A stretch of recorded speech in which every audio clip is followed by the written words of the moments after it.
여러분 이런 얘기 들어보셨나요? 네, 천국 문 앞에 정체 현상이 그렇게 극심하대요.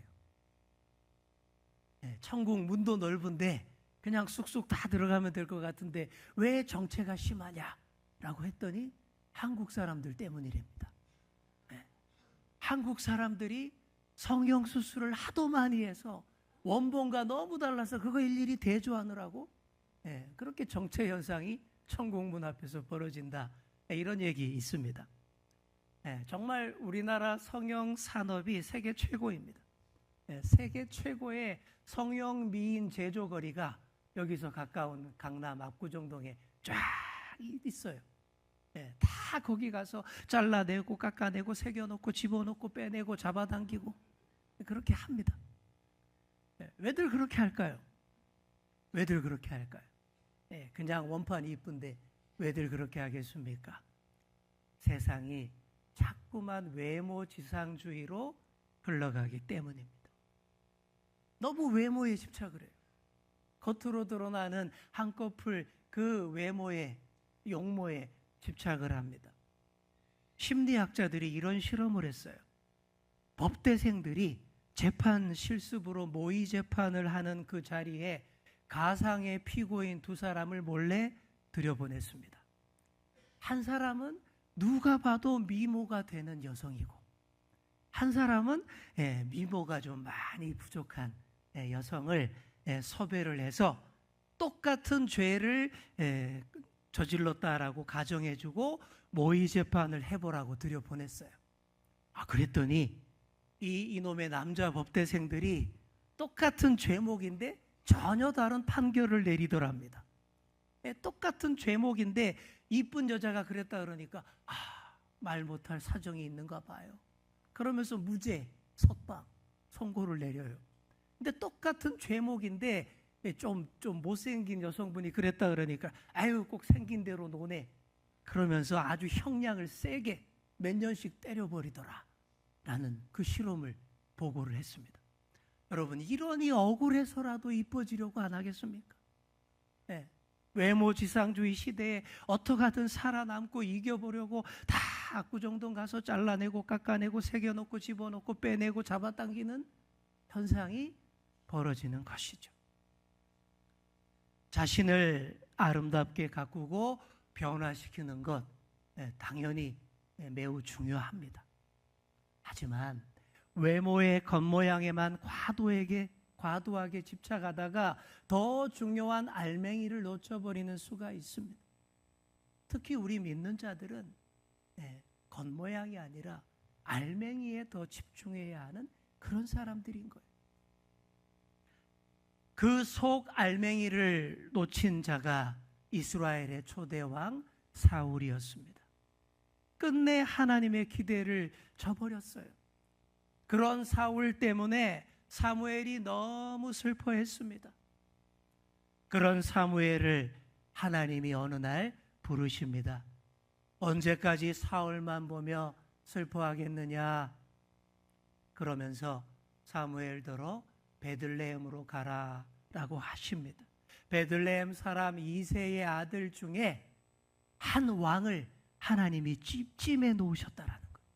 그러니 네가 양의 뿔로 만든 그 기름병에다가 기름을 잔뜩 채워서 그리 가라십니다. 사울 대신에 새로운 사람에게 기름을 부어 새 왕을 세우시겠다라는 하나님의 확고한 의지였습니다. 이게 사울이 알면 큰일 날 일이에요. 내가 왕인데 누구에게 기름을 부어? 반역이야. 사무엘도 죽이려 들 것이고요. 그 기름 부어진 그 사람도 죽일 겁니다. 그래서 사무엘이 전혀 티 안 내고 그냥 암송아지 한 마리 딱 끌고 제사 드리러 가는 것처럼 베들레헴으로 가요. 베들레헴에 도착했습니다. 그리고 이새와 그의 아들들을 예배의 자리에 다 초청을 했어요.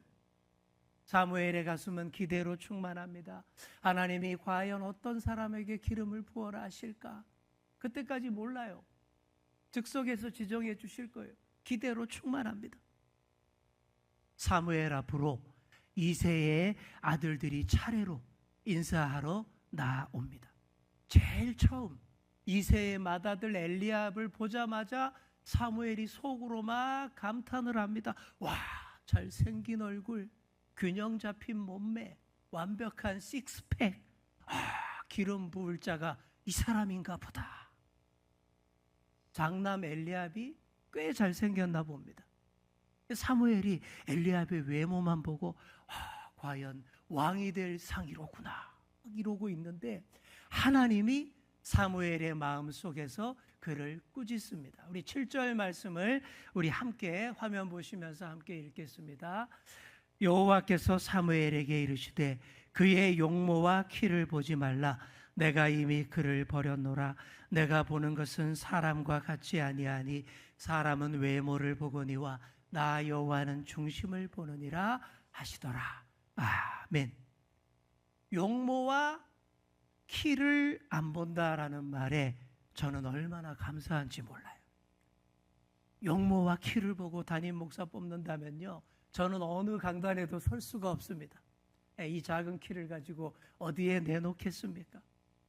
용모와 키를 안 보고 중심을 봐주시기 때문에 제가 이 자리에 서서 하나님의 이름으로 주님의 말씀을 선포할 수 있는 것입니다. 하나님이 잘못 생각하는 사무엘에게 말씀하셨습니다. 아유, 외모 좀 그만 봐라. 이 사람 아니야. 사울한테 그만큼 데이고도 아직도 모르겠냐? 이스라엘에서 최고로 잘생기고 키 큰 사울을 세웠었는데 어디 잘 됐더냐? 사람은 외모를 보지만 나 여호와는 중심을 보느니라. 자, 우리 옆에 계신 분께 한번 이렇게 말해 주겠습니다. 하나님은 중심을 보십니다. 아멘. 사무엘이 하나님과 함께 이새의 아들들을 하나하나 꼼꼼하게 살핍니다. 장남 엘리압 다음으로 차남 아비나답이 또 이렇게 사무엘 앞에 지나가는데 하나님이 얘도 아니야. 셋째, 삼마라는 셋째가 딱 사무엘 앞으로 지나가는데 얘도 아니야. 그럽니다. 이렇게 해서 이새의 아들 7명이 다 차례대로 지나갔는데 다 아니다라는 거예요. 사무엘이 고개를 갸우뚱합니다. 그리고 이새에게 다시 한번 확인을 합니다. 당신 아들이 여기 다 온 거 맞습니까? 그랬더니 그제야 이새가 실토를 합니다. 사실 8째 막내가 또 있습니다. 근데 걔는 아직 어리고요, 별 볼 일 없는 애라서 양이나 돌보라고 저기 들에 보내놨습니다. 막내를 쏙 빼놓은 거예요. 분명히 다 데리고 오라 그랬는데 막내를 쏙 빼놓았습니다. 사람들의 기준과 처신은 항상 이래요. 막내고 어리고 보잘것없는 너는 가서 양이나 시키고 있어. 네가 여기 낄 자리가 아니야. 여러분, 이 막내가 누구죠? 바로 우리의 주인공 다윗입니다. 다윗, 영어 이름 데이빗으로 온 세계에 널리 알려진 세상에서 제일 유명한 사람 중에 하나가 이 다윗이에요. 그러나 그때 이들은 막내에게서 하나님이 정하신 위대한 왕을 전혀 못 보는 거예요. 중심을 보지 않고 겉으로만 대충 보니까 그렇습니다. 이래서 다윗의 등장이 무지 더디고 힘들어요. 제가 올해 1월 19일부터 사무엘서 강해를 시작을 하면서 사무엘서의 진짜 주인공은 다윗이다 라고 말씀을 드렸는데, 그런데 그 주인공 다윗이 등장하는데 이렇게 오래 걸렸습니다. 8월이나 돼서, 사무엘상 16장이나 돼서 드디어 주인공이 등장을 합니다. 이 중요한 자리에 오지도 못하고 혼자 양을 치고 있던 막내를 즉시 데려오라고 했고 드디어 다윗이 그 자리에 나타납니다. 그런데 다윗이 등장하자 그곳 분위기가 확 달라집니다. 다윗의 형들이 절대 줄 수 없는 분위기입니다. 연극이나 뮤지컬이었다면 이 장면에서 천상의 하모니 배경음악이 쫙 나왔을 겁니다. 이 시간 우리 다윗의 등장을 감성적으로 느껴볼 겸 다윗의 등장에 딱 어울리는 배경음악을 제가 찾아냈습니다. 우리 같이 한번 감상해 보겠습니다. 영국 소년 성가대 리베라라고 하는 성가대가 부르는 상투스라는 곡입니다. 전체 가사가 거룩하시도다 주의 이름으로 오시는 이여, 이런 내용의 곡입니다. 자, 준비되셨나요? 한번 빵빵하게 틀어주세요.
됐습니다.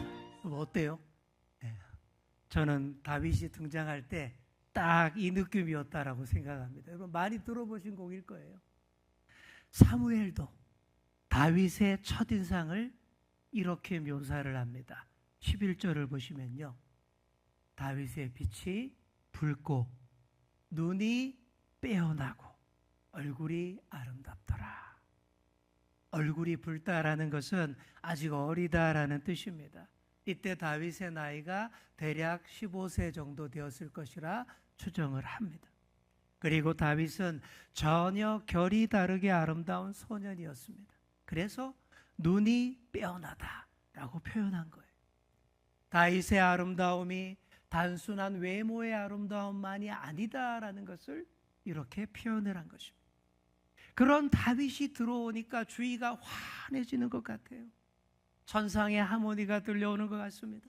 그 가운데에서 하나님이 사무엘에게 드디어 말씀하십니다. 바로 이 사람이니 일어나 기름을 부으라.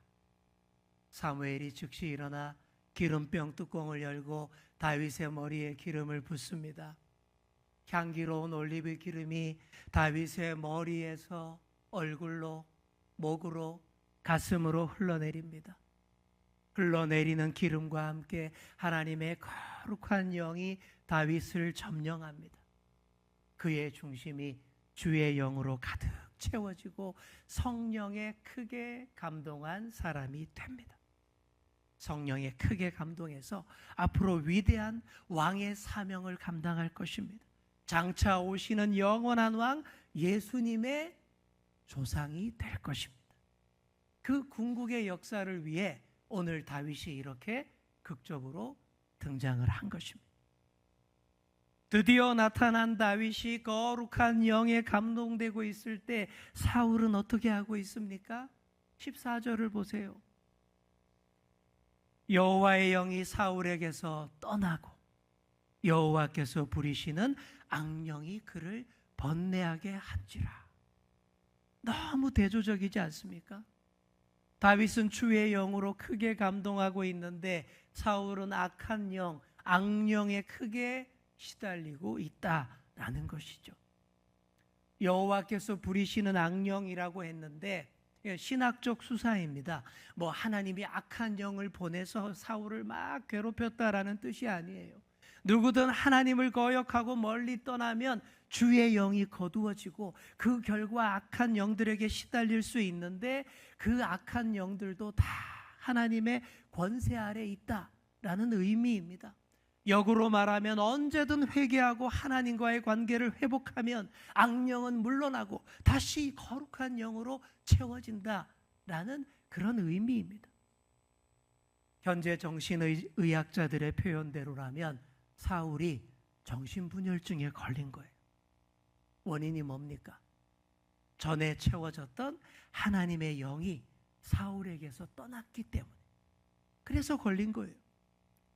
사랑하는 성도 여러분, 아무리 교회를 열심히 다니고 예수님을 잘 믿던 사람이라 해도 하나님의 말씀을 거역하고 주를 멀리할 때에 거룩한 영은 언제든 떠날 수 있다라는 사실을 기억하시기 바랍니다.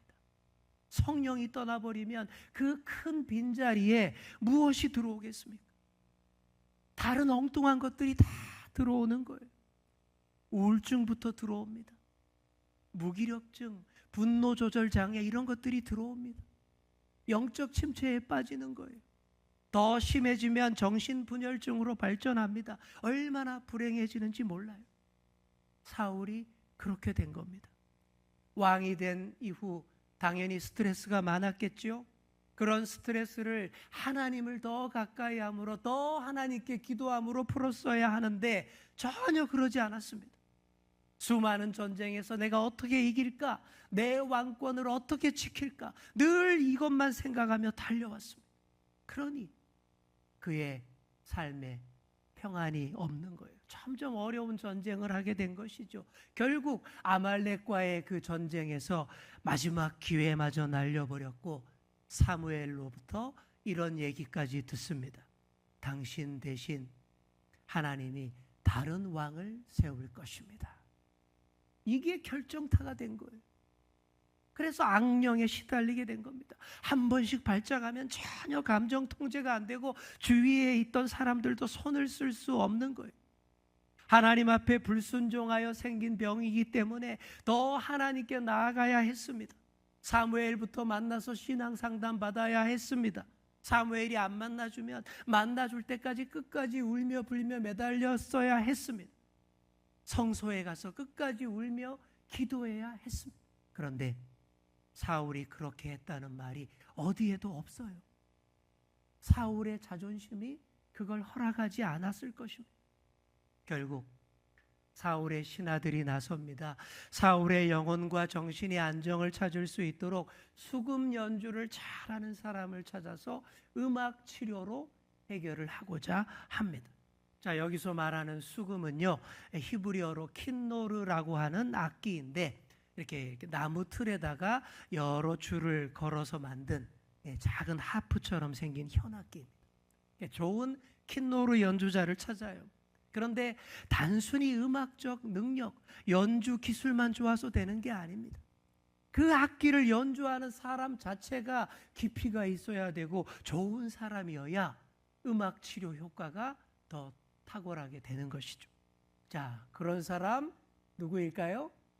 네, 바로 조금 전에 기름 부음 받고 하나님의 영에 감동된 사람 다윗입니다. 사울의 신하 중 한 사람이 다윗을 잘 알고 있어서 이 다윗을 좋은 말로 추천을 합니다. 그래서 18절에 보시면 다윗의 매력들이 또 나오는 거예요. 12절에서는 다윗이 얼굴빛이 붉고 눈이 빼어나고 얼굴이 아름답다 이렇게 설명을 했는데 이번에는 또 이런 것들이 추가가 됩니다. 18절을 보시기 바랍니다. 자, 소년 중 한 사람이 대답하여 이르되 내가 베들레헴 사람 이새의 아들을 본즉 수금을 탈 줄 알고 용기와 무용과 구변이 있는 준수한 자라. 여호와께서 그와 함께 계시도이다. 자, 이 추천자가 누군지는 모르겠지만 진짜 사람 잘 볼 줄 아는 사람입니다. 수금 연주 능력은요 그냥 기본이에요. 그건 기본에 깔아놓고 그보다 용기와 무용을 말합니다. 자, 여기서 말하는 무용은 뭐 고전 무용, 현대 무용 이런 게 아니라 담력, 무술을 포함하는 군사적 재능, 이걸 말하는 거예요. 이 다윗이 군사적 재능도 있다. 그 다음 뭐예요? 구변. 다윗이 말도 잘한다 라는 거예요. 왕 앞에서 음악 치료를 하려면요 사람 마음도 잘 헤아려서 말도 이쁘게 해야 합니다. 다윗이 말도 이쁘게 잘하는 준수한 사람이다라는 거예요. 자, 그런데 이 모든 매력보다 가장 위에 있는 매력, 치명적인 매력은 이것입니다. 여러분 18절 제일 끝부분에 뭐라고 되어 있어요? 여호와께서 그와 함께 계시더이다. 다윗이 은사와 재능이 참 많았습니다. 용감하고 군사적 재능도 있고 말도 잘하는 사람입니다. 그런데 그 모든 은사와 재능을 하나로 모아주는 최고의 자질이 여호와께서 그와 함께 계시더라, 이것입니다. 지금 사울에게 없는 바로 그것입니다. 지금 사울에게 이게 없어서 악령에게 시달리고 있잖아요. 그러니 그 악령을 쫓아내는 음악 치료사는 반드시 그게 있는 사람이어야 합니다. 다윗은 그게 있다라는 거예요. 이게 최강입니다. 여러분, 우리 옆에 계신 분께 한번 이렇게 말해 주겠습니다. 최강의 매력은 주님과 함께하는 것입니다. 아멘. 이렇게 다윗이 사울의 왕궁으로 들어와서 사울의 음악 치료사가 됩니다. 그리고 정말 놀라운 치유의 역사가 일어나요. 사울이 악령에 사로잡혀서 발작할 때마다 다윗이 수금을 딱 타면서 노래를 부릅니다. 자작곡, 찬양이에요. 다윗이 찬양을 부르기만 하면 악령이 떠나갑니다. 사울의 눈에서 눈물이 뚝뚝뚝 떨어집니다. 감동이 밀려옵니다. 그리고 마음이 시원해지는, 평안해지는 것입니다. 그러니 이 사울이 다윗을 안 사랑할 수 없습니다. 다윗을 곁에 두고 연주를 듣습니다. 또 다윗을 사울의 무기를 든 자, 즉 자신의 호위무사로 삼습니다. 진정으로 주님과 함께하는 사람, 성령 충만한 사람은 어디를 가나 섬겨주고 살리는 능력을 발휘합니다. 그러니 어디를 가나 사랑받습니다. 강력한 매력인 거예요. 여러분, 이렇게 두 사람이 한 자리에 섰습니다.